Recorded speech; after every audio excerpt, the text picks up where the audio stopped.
So, good morning everyone, this is Milan Mukherjee and today we are starting a video lecture on class 11th physics and the name of the topic is centripetal acceleration. It is from the uniform circular motion.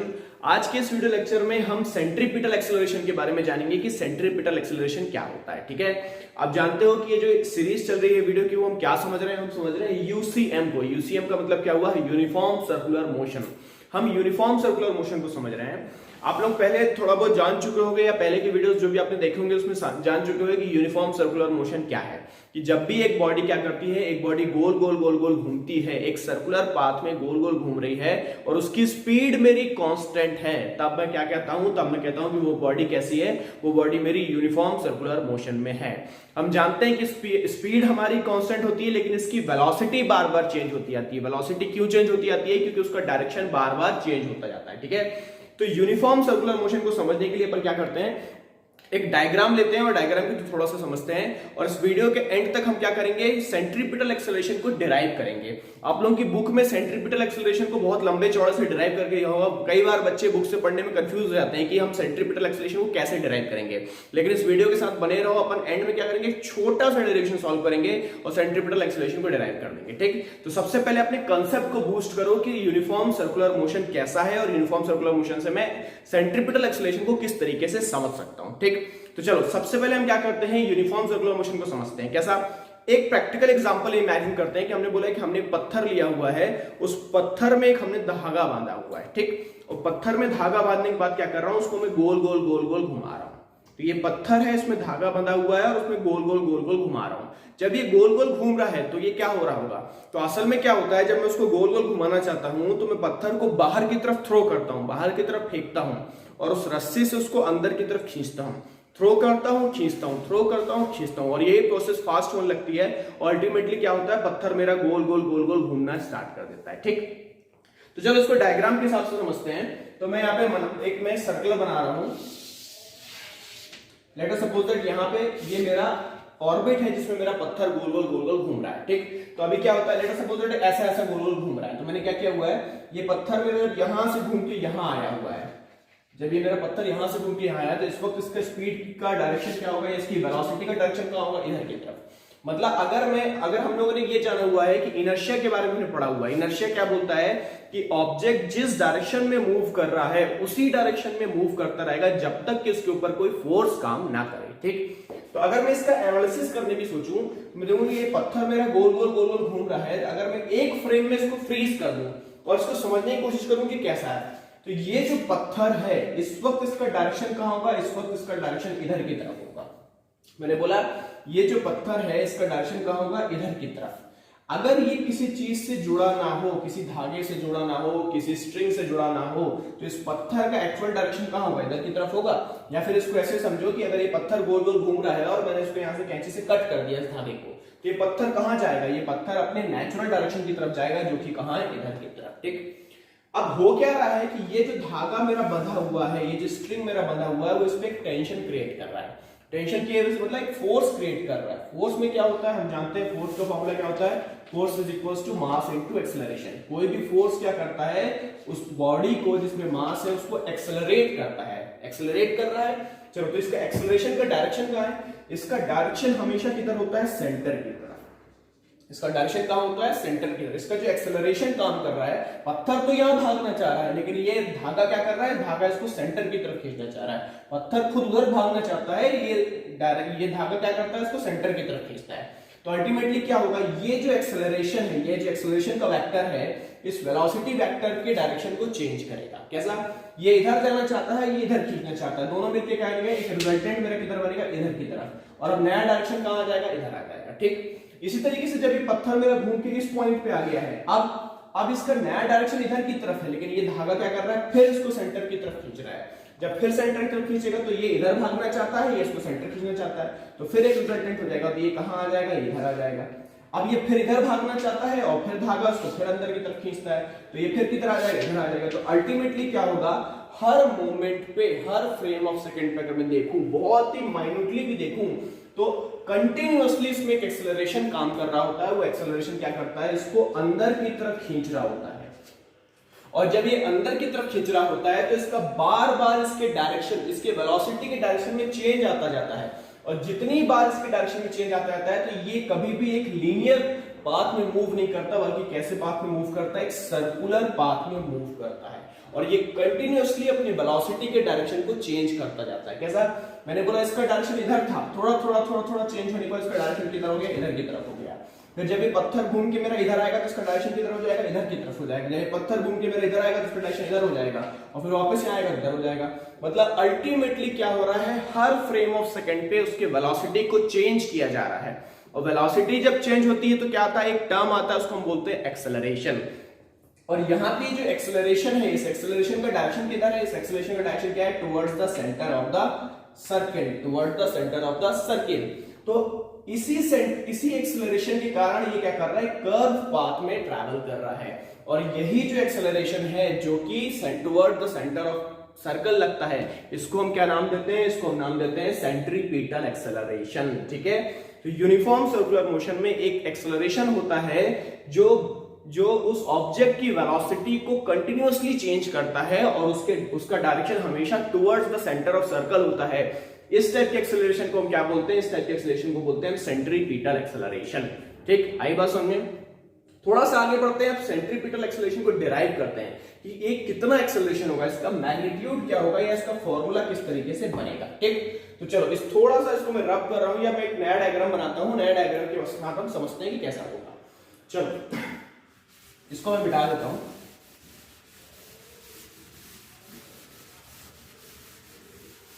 चलो मैंने एक नया case imagine कर लिया, कैसा कि एक मेरे पास एक सर्कुलर ट्रैक मैंने इमेजिन कर लिया। सर्कुलर ट्रैक का ये क्या हो गया, एक सेंटर हो गया। ये ऑब्जेक्ट अभी यहाँ रखा हुआ है, तो इसकी वेलोसिटी किधर होगी, इसकी वेलोसिटी इधर की तरफ होगी। मान लो वेलोसिटी क्या है, मैंने v1 नाम दे दिया। अब मैं जानता हूं कि ये एक वेक्टर क्वांटिटी, तो मैं कैसे दिखा दिया, v1। जितना भी इसका मैग्नीट्यूड होगा, उस मैग्नीट्यूड का स्केल लेके मैंने अंदाजे से क्या बना दिया, v1 ड्रॉ कर दिया। ठीक, अब ये क्या होता है, ये थोड़ा सा इधर मूव करता है, इधर मूव करने के बाद यहाँ आ जाता है। तो ये क्या हुआ, अब ये कहां आ गया, ये यहां आ गया। इसने कितना एंगुलर डिस्प्लेसमेंट कवर किया, लेट अस सपोज दैट वो एंगुलर डिस्प्लेसमेंट को मैं डेल्टा थीटा से दिखा देता हूं। तो ये जब इधर से मूव करके यहां आ जाएगा तो इसका डायरेक्शन कैसा हो जाएगा, इसका डायरेक्शन यहां हो जाएगा, v2 ये हो जाएगा। ठीक, तो मैंने क्या बोला कि ये मेरा v1 बन गया, ये मेरा v2 बन गया। हम ये जानते हैं कि ये जो होगा, ये मेरा टेंजेंट बनेगा, सर्कल पे टेंजेंट होगा, और ये क्या है, मेरा रेडियस है। तो मैं देखूंगा कि जो रेडियस और टेंजेंट है, ये हमेशा एक दूसरे के परपेंडिकुलर होगा। आप लोग सर्कल की प्रॉपर्टी पढ़े होंगे कि सर्कल पे कभी भी एक टेंजेंट ड्रॉ करूंगा तो वो रेडियस से कैसा होता है, परपेंडिकुलर होता है। तो यहाँ पे क्या हो जाएगा, यहाँ पे मेरा ये जो बनेगा मेरा 90 डिग्री का बनेगा। ठीक, यहाँ पे भी क्या बनेगा, यहाँ पे भी क्या बनेगा, मेरा 90 डिग्री का ही बनेगा। मतलब अल्टीमेटली ये जो मेरा एंगल है, इसको मैंने क्या मूव कर दिया, इधर मूव कर दिया, तो ऐसा बन गया। मतलब v1 और v2 के बीच में भी कितना एंगल बनेगा, डेल्टा थीटा का ही एंगल बनेगा।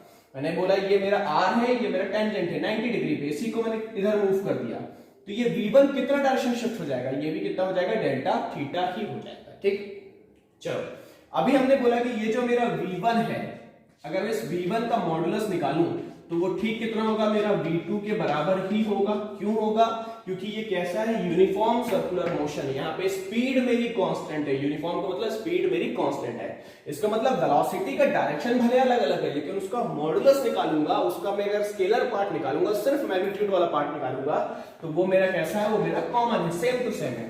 तो मैं क्या मान लेता हूं, वो मेरा हो जाएगा v। ठीक, आई बात समझ में। तो यहाँ पे क्या हो गया, ये मेरा डेल्टा थीटा हो गया, ये v1 हो गया और ये v2 हो गया। अब हम क्या करते हैं, सेंट्रीपिटल एक्सेलरेशन, जो कि ये अंदर की तरफ काम कर रहा है a, और इसी a की वजह से ही v1 जो है चेंज होकर क्या बना है, v2 बना है। और इसी एक्सेलरेशन को, जिसको मुझे सेंट्रीपिटल एक्सेलरेशन बोल रहा हूं, इसी को मुझे फाइंड आउट करना है। ठीक, तो कैसे करते हैं, तो हम क्या करते हैं, हमारी एक हैबिट होती है कि जब भी हमें किसी चीज को पता करना है तो उससे छोटी, उससे नीचे वाले लेवल की क्वांटिटी को हम पिकअप करते हैं। कैसा, मैं क्या करूंगा, यहाँ पे एंगुलर वेलोसिटी को लूंगा। तो एंगुलर वेलोसिटी क्या है मेरे पास, एंगुलर वेलोसिटी मेरी ओमेगा कहलाती है। ओमेगा कैसा बनेगा मेरे पास, ओमेगा बनेगा मेरे पास डेल्टा थीटा अपॉन का डेल्टा टी। ठीक, चलो अब इस डेल्टा थीटा से डील करते हैं। मैं इन दो वेक्टर्स की एनालिसिस करता हूं। मेरे पास क्या है, एक मेरे पास v1 है और एक मेरे पास v2 है, जिन दोनों का मैग्नीट्यूड बराबर है। दोनों का मैग्नीट्यूड बराबर है मतलब अगर मैं इनको वेक्टरली ड्रॉ करूंगा तो दोनों की लेंथ मेरी बिल्कुल बराबर बनेगी, और उनके बीच में एंगल क्या बनेगा, उनके बीच में एंगल बनेगा मेरा डेल्टा थीटा। चलो तो इसका वेक्टर एनालिसिस करते हैं। वेक्टर एनालिसिस कैसा, इस v1 को मान लो मैं यहां प्लॉट कर देता हूं, तो ये कैसा हो जाएगा, ये हो जाएगा मेरे पास v1, ये क्या हो गया मेरे पास V1 और यहाँ क्या करता हूँ इसको मैं क्या प्लॉट कर देता हूँ V2। चलो मैं मान के चल रहा हूँ V1 V2 बिल्कुल सेम टू सेम है, बराबर है, मैग्नीट्यूड बिल्कुल सेम है इसका। तो ये क्या बन जाएगा, ये बन जाएगा वेक्टर V1 और ये मेरा वेक्टर V2। और इतना डायरेक्शन चेंज हुआ है, V1 इधर जा रहा था लेकिन अब वो क्या बन गया, V2 बन गया। तो कितना चेंज हुआ, इतना चेंज हुआ, तो इसको मैं क्या बोलूंगा, इसको मैं डेल्टा V मान लेता हूँ, चेंज इन वेलोसिटी मान लेता हूँ, ठीक है। तो ये क्या बन गया मेरे पास V1 और ये मेरे पास क्या बन गया डेल्टा V। ये मेरा V1 बना और V1 का डायरेक्शन इधर जा रहा है और V2 का डायरेक्शन क्या हो गया, V2 के बीच में जो एंगल बन रहा है वो क्या बन रहा है मेरे पास डेल्टा ऑफ थीटा, ठीक है। तो ये मेरा क्या हो रहा है, ये मेरा V1 जा रहा है और ये मेरा V2 इधर जाने लगा। तो इन दोनों के बीच में कितना एंगल बन रहा है, ये एंगल बन रहा है मेरे पास डेल्टा थीटा, ठीक। अगर मैं डेल्टा थीटा को देखूं तो क्या होता है, हम एक चीज जानते हैं, एंगल का फॉर्मूला क्या होता है, angle is equals to arc upon radius. Angle का फॉर्मूला होता है आर्क अपॉन रेडियस, ठीक। तो एंगल क्या बन रहा है मेरे पास, एंगल बन रहा है मेरे पास डेल्टा थीटा और आर्क क्या है, आर्क इसके सामने वाला दैट इज डेल्टा V और डेल्टा V का क्या होगा, डेल्टा V का मॉड्यूलस होगा, वेक्टर फॉर्म नहीं होगा, उसका मॉड्यूलस होगा। एंगल बराबर क्या होता है आर्क, ये लेंथ चाहिए मेरे को, तो ये क्या बनेगी डेल्टा ये। इधर क्या आएगा नीचे में रेडियस, तो रेडियस में V1 को भी ले सकता हूं और V2 को भी ले सकता हूं, दोनों में से किसी भी एक को ले सकता हूं। तो क्या ले सकता हूं मैं, V1 ले लेता हूं। तो ये क्या बन जाएगा, मॉडुलस ऑफ V1 बन जाएगा, ठीक। तो यहाँ पे एंगल क्या आ गया, एंगल आ गया मेरे पास डेल्टा V अपॉन का डेल्टा V अपॉन का मॉड ऑफ V1। हम यहाँ देख रहे हैं मॉड ऑफ V1 और मॉड ऑफ V2 क्या है मेरे पास V ही बन रहा है। तो अल्टीमेटली इसको मैं क्या लिख सकता हूँ, इसको मैं एज लिख सकता हूँ, ये बन जाएगा मेरे पास डेल्टा V अपॉन का V बन जाएगा, ठीक। तो यहाँ पे क्या आ गया, डेल्टा थीटा की वैल्यू आ गई डेल्टा V अपॉन का V बन गया। इसको मैं यहां पुट कर देता हूं, तो ये कैसा हो जाएगा मेरे पास, omega is equals to delta theta. Delta theta क्या आया मेरे पास, ये आया मेरे पास डेल्टा V अपॉन का, ये डेल्टा t में अलग लिख देता हूं, तो ये क्या बन जाएगा मेरे पास डेल्टा V अपॉन का डेल्टा t इंटू का V, ठीक। और ये आप लोग पढ़ोगे क्या है, डेल्टा V अपॉन का delta t change in velocity with respect to time क्या कहलाता है, मेरा एक्सेलरेशन कहलाता है। यहाँ पे V1 मेरा यहां जा रहा है, फिर क्या हो रहा है, ये V1 को चेंज करके V2 बना दिया जा रहा है। कौन बना रहा है, एक्सेलरेशन बना रहा है। तो यहाँ पे क्या है, ये चेंज इन जो वेलोसिटी आ रही है, ये change in velocity with respect to time क्या कहलाएगा मेरा, ये कहलाएगा मेरा एक्सेलरेशन। तो इसकी जगह मैं क्या लिख दूंगा, इसकी जगह मैं लिख दूंगा एक्सेलरेशन। और ये क्या बन गया मेरे पास A अपॉन V, और ये क्या बन गया मेरे पास, ये बन गया मेरे पास A is equals to omega V। तो ये मेरा इसका एक्सेलरेशन का फॉर्मूला बनके तैयार हो गया। एक्सेलरेशन का फॉर्मूला क्या बना मेरे पास, A is equals to omega V, ठीक। अब हम क्या करते हैं, इसी फॉर्मूले को थोड़े अलग अलग टर्म्स के साथ देखते हैं। जैसा मान लो अगर यहाँ पे मैं V नहीं चाहता हूं तो कैसा हो जाएगा, इसको मैं थोड़ा सा यहाँ देखते हैं, ये वाला पोर्शन को मैं रब कर देता हूं, मैं मान के चलता हूं कि इसको आप लोग नोट डाउन कर लिए हो। सारी कहानी यहीं से स्टार्ट होती है। हमने क्या किया हुआ है, आपको एक बार रिवाइज कर लो बस कि मैंने क्या ये V1 बनाया हुआ है, V1 जो है एक्सेलरेशन अंदर की तरफ लग रहा है और क्या बन जा रहा है, V2 बन जा रहा है। तो V1 और V2 के बीच में एंगल कितना बन रहा है, डेल्टा थीटा का एंगल बन रहा है। इसके बीच में कितना चेंज बन रहा है, तो मैंने इसको डेल्टा V से दिखा दिया। यहाँ हमने angle is equals to arc upon radius रख के थीटा की वैल्यू पुट ऑन कर दी और इस थीटा को मैंने कहां पुट कर दिया, एंगुलर वेलोसिटी के साथ रिलेशन रख दिया और मेरे को क्या मिल गया, एंगुलर एक्सेलरेशन, जिसको मैं सेंट्रीपिटल एक्सेलरेशन बोल रहा हूं। ये मेरे को मिलके तैयार हो गया। यहाँ पे मेरा ये सेंट्रीपिटल एक्सेलरेशन काम कर रहा है। अभी हम क्या कर रहे हैं, सिर्फ इस एक्सेलरेशन को पता कर रहे हैं जो कि इस वेलोसिटी को चेंज कर रहा है, ठीक। यहाँ पे हो गया। अब हम क्या करते हैं, इसको थोड़ा सा चेंज कर रहे हैं, तो आगे बढ़ते हैं अपन।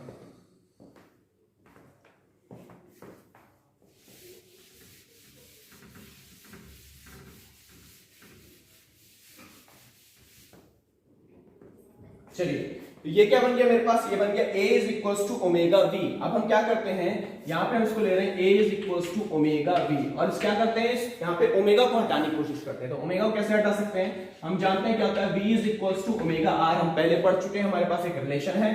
तो यहाँ पे क्या हो जाएगा, यहाँ पे हम ओमेगा बना देते हैं। तो ओमेगा क्या बनेगा मेरे पास, V अपॉन R, और इस ओमेगा की वैल्यू को हम यहाँ यूज कर लेते हैं। तो कैसा बन जाएगा, A is equals to V by R into V। तो अल्टीमेटली क्या बना, A is equals to V square upon का R। तो एक फॉर्मूला बनके और तैयार हो गया मेरा। सेंट्रीपिटल एक्सेलरेशन का एक फॉर्मूला बना A is equals to omega V, दूसरा फॉर्मूला बना A is equals to V square by R। अब हम क्या करते हैं, अगर मुझे इस फॉर्मूले में V नहीं चाहिए, अगर मुझे इस फॉर्मूले में V नहीं चाहिए बल्कि क्या चाहिए, ओमेगा चाहिए, तो क्या करता हूं, V को मैं यहां से यूज कर लेता हूं। क्या है मेरे पास, तो इस V की जगह क्या यूज कर सकता हूं, ओमेगा R यूज कर सकता हूं। तो ये कैसा बन जाएगा मेरे पास, ये बन जाएगा मेरे पास omega square R square upon का R। तो अल्टीमेटली A क्या बन गया मेरे पास, A बन गया मेरे पास ओमेगा स्क्वायर इंटू का R। तो यहाँ पे सेंट्रीपिटल एक्सेलरेशन के हमने 3 फॉर्मूले बना दिए, एक बना दिया a is equals to omega v, एक बना दिया a is equals to v square by r, एक बना दिया a is equals to omega square into r। अब हम क्या करते हैं, एक और कोई फॉर्मूला बनाते हैं जिसमें फ्रीक्वेंसी हो। अगर मेरा कोई क्वेश्चन आता है जिसमें फ्रीक्वेंसी दी है और मेरे को सेंट्रीपिटल एक्सेलरेशन पता करना है, तो हम कैसे पता कर सकते हैं? तो हम क्या करते हैं, फ्रीक्वेंसी के बारे में जानते हैं। कैसा? जैसे इस ओमेगा को लेते हैं, ओमेगा क्या है मेरे पास, एंगुलर वेलोसिटी। एंगुलर वेलोसिटी कैसा बनता है, एंगुलर वेलोसिटी बनता है मेरे पास थीटा अपॉन का टी, और यही चीज हमने क्या है फुल सर्कल के लिए पढ़ा हुआ था, क्या पढ़ा हुआ है हमने, 2 पाई अपॉन का कैपिटल टी।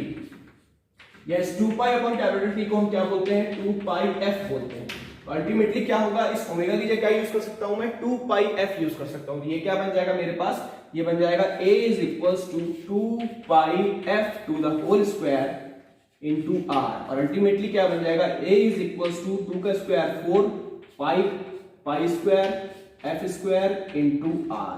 तो ये क्या हो गया, एक सेंट्रीपिटल एक्सेलरेशन का एक फॉर्मूला बनके और तैयार हो गया, that is a is equals to 4 pi square F square into r। तो यहाँ पे हमने क्या किया है, बहुत ही शॉर्ट हमने एक सेंट्रीपिटल एक्सेलरेशन को डिराइव कर दिया गया है। तो मैं चाहता हूं आप लोग उसको नोट डाउन कर लो। नोट डाउन करने के बाद बोला पार्ट भी नोट डाउन कर लेना, जिसमें हमने क्या किया था, ये डेल्टा थीटा की वैल्यू को पुट ऑन किया था। ठीक, ये नोट डाउन करो, समझ में आया है तो मेरे को कमेंट सेक्शन में अपना नाम लिखो।